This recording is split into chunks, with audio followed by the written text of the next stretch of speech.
Electron घूमा और उसकी वजह से करंट बना, मैग्नेटिक फील्ड बनी और कुछ कुछ आया जिसकी वजह से मेरा दिमाग भी ऐसा ही घूमने लगा।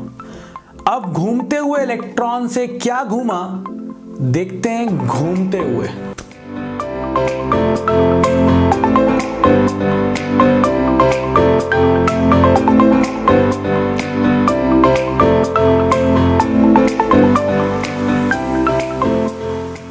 इस वीडियो में हम लोग पढ़ने वाले हैं magnetic dipole moment due to a revolving electron. So when a electron is revolving around a nucleus, suppose ये मेरा न्यूक्लियस है Z याद है, एटॉमिक स्ट्रक्चर हम पढ़ चुके हैं, एटम एंड न्यूक्लियाई। तो उसमें हमने पढ़ा था कि जो सेंटर होता है जो एटम का, जिसे हम न्यूक्लियस कहते हैं, इस पर पॉजिटिव चार्ज होता है, Z नंबर ऑफ प्रोटॉन्स थे और एक प्रोटॉन पे चार्ज था E, तो Ze हो गया न्यूक्लियस पे चार्ज। और इलेक्ट्रॉन जो है ये Ze के चारों तरफ रिवॉल्व हो रहा है। अगर ये रिवॉल्व हो रहा है, मूव कर रहा है, तो इसकी वजह से करंट आएगा और जब जब करंट आता है तब तब वहां पर मैग्नेटिक फील्ड भी आती है। वैसे तो हमने करंट इलेक्ट्रिसिटी के फर्स्ट वीडियो में करंट निकाल दिया था, बट यहां हम दोबारा निकालेंगे। बट उसके पहले हम समझ लेते हैं कि मैग्नेटिक डाइपोल मोमेंट होता क्या है।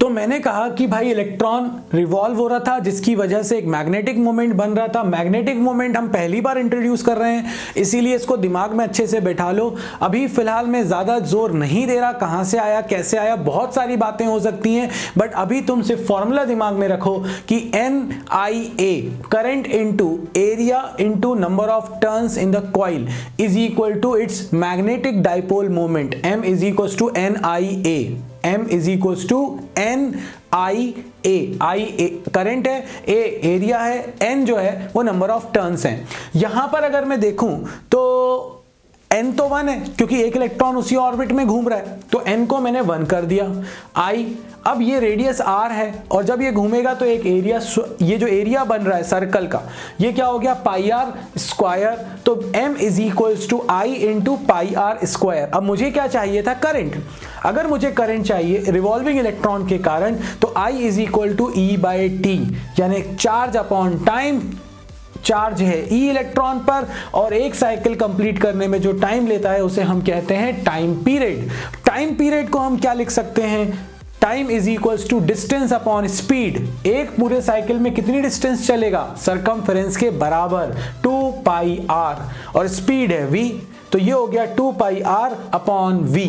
जैसे ही इसको सॉल्व किया v ऊपर चला गया तो ये आ गया EV अपॉन 2 पाई आर। ये हमने करंट इलेक्ट्रिसिटी के फर्स्ट वीडियो में निकाला था। तो I इज इक्वल्स टू आ गया मेरे पास। अब इस I की वैल्यू को मैं रख देता हूं इस इक्वेशन 1 में, तो 1 और 2 इक्वेशन में यूज किया, I की वैल्यू रख दी EV upon 2 pi R into pi R square. Pi से पाई कैंसिल, R से R कैंसिल, ये फॉर्मूला आपके पास तैयार है। M is equal to EV R upon 2 magnetic dipole moment due to electron. But यहां हमारी बुक्स वाले मानते नहीं है और बहुत सारी चीजें हमसे पूछते हैं, तो उन सारी चीजों के आंसर देने के लिए हम आगे का कॉन्सेप्ट पढ़ रहे हैं, बट थोड़ा सा डिफिकल्ट साइड पर जाएगा क्योंकि तुम्हें पुरानी चीजें याद होना चाहिए। अगर याद होंगी तो बहुत आसान है। देखो, अगर याद करो एंगुलर मोमेंटम होता है mvr, और नहीं हो याद तो बोहर के टाइम पे याद है ना, और नहीं हो तो बोहर के टाइम की वो चीजें दिमाग में लेकर आओ।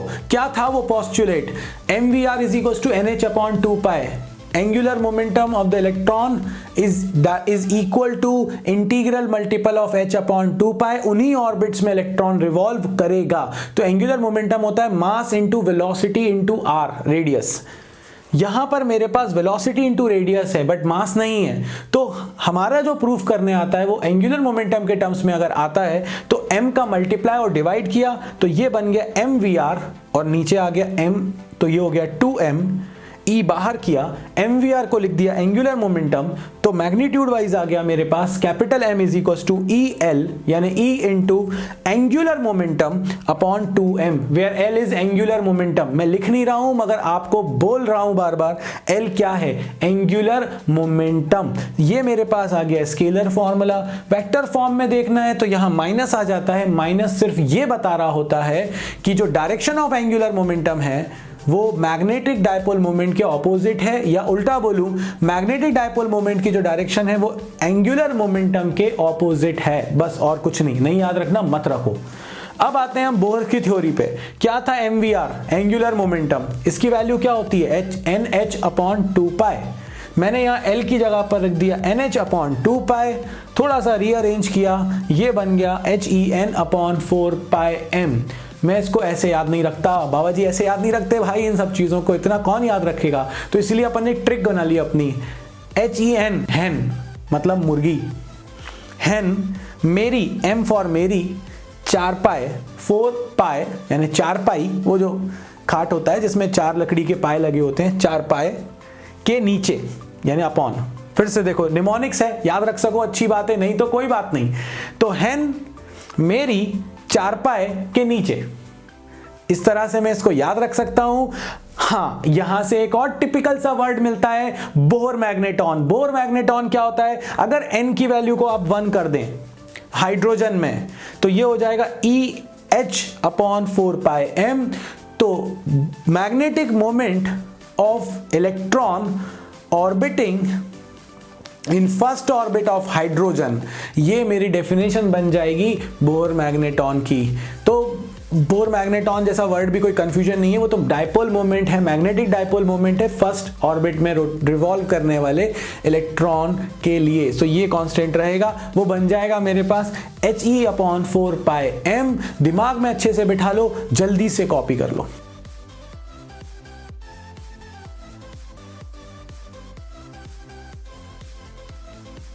तो भाई दिमाग में बैठ गया है। ये थोड़ा सा ऐसा वीडियो था जो जब सब चीजें पढ़ लेनी चाहिए ना तब पढ़ना चाहिए, नहीं आया होगा समझ में ना तो बहुत कम चांसेस हैं कि आए, और अगर लूज भी करोगे तो 1 या 2 मार्क करोगे। अगर टॉपर बनना है तो मत करना लूज, बट अगर एवरेज हो और समझ में नहीं आ रही हो तो टेंशन भी मत लेना। इस वीडियो में इतना ही, जय हो।